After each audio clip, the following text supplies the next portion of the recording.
జోగి రమేష్ చుట్టూ కూడా ఉచ్చు బిగుస్తుంది.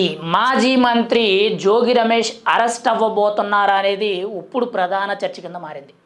అయితే కీలక విషయాల్లోకి వెళ్తే గతంలో ఆల్రెడీ ఆయన ఎమ్మెల్యే కింద అవనిగడ్డ నియోజకవర్గానికి పనిచేయడం జరిగింది. 2.5 ఏళ్ల తర్వాత ఆయనకి ఒక మంత్రి పదవి కూడా దక్కడం జరిగింది. అయితే వైఎస్ఆర్సీపీ పార్టీ అధికారంలో ఉన్నంతసేపు కూడా ముఖ్యంగా చాలామంది నేతలు, ముఖ్యంగా మంత్రులు, ఎంపీలు, ఎమ్మెల్యేలు అందరూ కూడా బూతు పురాణాలతో మాట్లాడడం జరిగింది. అంటే ఒక వ్యక్తిని ప్రశ్నించడం అని అంటే ఏకంగా డైరెక్ట్గా వ్యక్తిగత హననం చేయడం, లేదంటే బూతులు తిట్టడం కింద బూతుల మంత్రులు ఎవరైతే ఉన్నారో అని చెప్పుకుంటే అది వైఎస్ఆర్సీపీ మంత్రులు అనే విధంగా ఒక పేరు కూడా తెచ్చుకోవడం జరిగింది. అయితే ఆ మంత్రుల్లో భాగంగా జోగి రమేష్ అనే వ్యక్తికి ఒక రకంగా చెప్పాలంటే నోటు దురుసు అనేది చాలా ఎక్కువగా ఉందని చెప్పి మనం అయితే మాట్లాడుకోవచ్చు. ఎందుకనంటే ఒక సభా ప్రాంగణం వేదికగా వేలాది మంది, వందలాది మంది చూస్తుండగా పవన్ కళ్యాణ్ ఒక చెత్త కుక్క అని చెప్పి చాలా నీచంగా, దారుణంగా పవన్ కళ్యాణ్ని, తర్వాత చంద్రబాబు నాయుడు గారిని, నారా లోకేష్ని మాట్లాడడం జరిగింది. అయితే ఇక్కడ కీలకంగా చూసుకుంటే కొద్ది రోజుల కిందట, అంటే కూటమి ప్రభుత్వం అధికారంలోకి వచ్చిన కొద్ది రోజుల తర్వాత జోగి రమేష్ తనయుడు ఎవరైతే ఉన్నారో, జోగి రాజీవ్ ఎవరైతే ఉన్నారో ఆయన మీద అగ్రిగోల్డ్ భూములకు సంబంధించిన స్కామ్ ఏదైతే ఉందో అందులో దొంగ రిజిస్ట్రేషన్లు చేయించుకొని ఆ భూములు తన పేరు మీద మార్చుకున్నారని చెప్పి కొన్ని ఆరోపణలతో జైలుకు వెళ్ళడం జరిగింది. దాదాపుగా నెల రోజుల పాటు విజయవాడ జైల్లో ఉండడం అయితే జరిగింది. అయితే ఆ తర్వాత బెయిల్ రావడంతో ఆయన విడుదలవడం అయితే జరిగింది.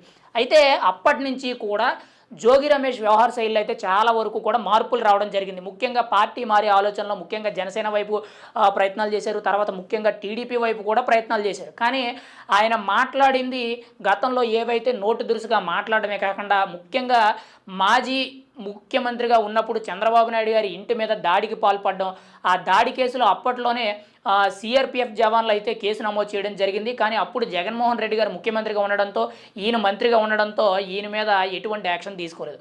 ఇప్పుడు తాజాగా చూసుకుంటే చంద్రబాబు నాయుడు గారి ఇంటి మీద దాడి కేసు ఏదైతే ఉందో ఆ కేసును బయటకు తీస్తున్నట్టు, ముఖ్యంగా ఆ కేసులో కీలక ఆధారాలన్నీ కూడా విజిలెన్స్ అధికారులు ఎంక్వైరీ చేయడం జరుగుతుంది. ఆల్రెడీ సిఐడి అధికారులు అయితే నోటీసులు కూడా జారీ చేసినట్లు, ముఖ్యంగా విచారణకు హాజరు కావాలని చెప్పి పోలీసులు అయితే నోటీసులు జారీ చేసినట్లు మనకైతే కొంత సమాచారం అయితే తెలుస్తుంది. అయితే జోగి రమేష్ ఏదైతే గతంలో నోటి దురుసుగా మాట్లాడడం కానీ తన వ్యవహార శైలి ఏదైతే ఉందో, ముఖ్యంగా ఈ అవినీతి అక్రమాలు ఏవైతే ఉన్నాయో ఇవన్నీ కూడా రెడ్ బుక్లో నోట్ చేసుకోవడం జరిగింది అన్నట్టు కొన్ని ఆరోపణలు అయితే వినిపిస్తున్నాయి.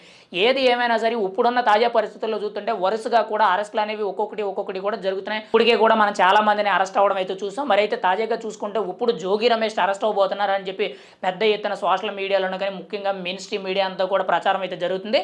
అయితే ముఖ్యంగా చంద్రబాబు నాయుడు గారి ఇంటి మీద దాడి కేసులో తిన్న అరెస్ట్ చేయబోతున్నట్టు, అంతేకాకుండా అగ్రిగోల్డ్ భూములకు సంబంధించిన స్కామ్ తన కొడుకుని ఏదైతే అరెస్ట్ చేశారో దాంట్లో కూడా ఇంకా నిజానిజాలు బయటపడవలసి ఉందని చెప్పి అవి కూడా వెతుకుతున్నారు. అంతేకాకుండా ముఖ్యంగా జోగి రమేష్ 5 ఏళ్ల పదవిలో ముఖ్యంగా అవనిగడ్డలో కూడా చాలా అవకతవకలు జరిగాయని చెప్పి కొన్ని ఆరోపణలు అయితే వినిపిస్తున్నాయి. వాటి మీద కూడా విజిలెన్స్ ఎంక్వైరీలు జరిపించడం అయితే జరుగుతుంది. అయితే తాజాగా చూసుకుంటే వరుస అరెస్టుల నేపథ్యంలో నెక్స్ట్ మాత్రం ఖచ్చితంగా జోగి రమేష్ని అరెస్ట్ చేసే అవకాశం అయితే చాలా 100% కనబడుతుందని చెప్పి మనకైతే కొంత సమాచారం వినబడుతుంది. ఈ వీడియో చూసిన ప్రతి ఒక్కరూ కూడా ఖచ్చితంగా జోగి రమేష్ నెక్స్ట్ అరెస్ట్ అవుతారా లేదా అనేది కామెంట్ రూపంలో తెలియజేయండి. గత 5 ఏళ్ళు కూడా జోగి రమేష్ వ్యవహార శైలి ఎలా ఉంది, ఇప్పుడు కూటమి ప్రభుత్వం దాని మీద తీసుకునే చర్యలు కానీ, ముఖ్యంగా అరెస్ట్ జరగబోయే చర్యలు ఏవైతే ఉన్నాయో అవి కరెక్టా కాదనేది మీ అభిప్రాయాన్ని తెలియచేయండి.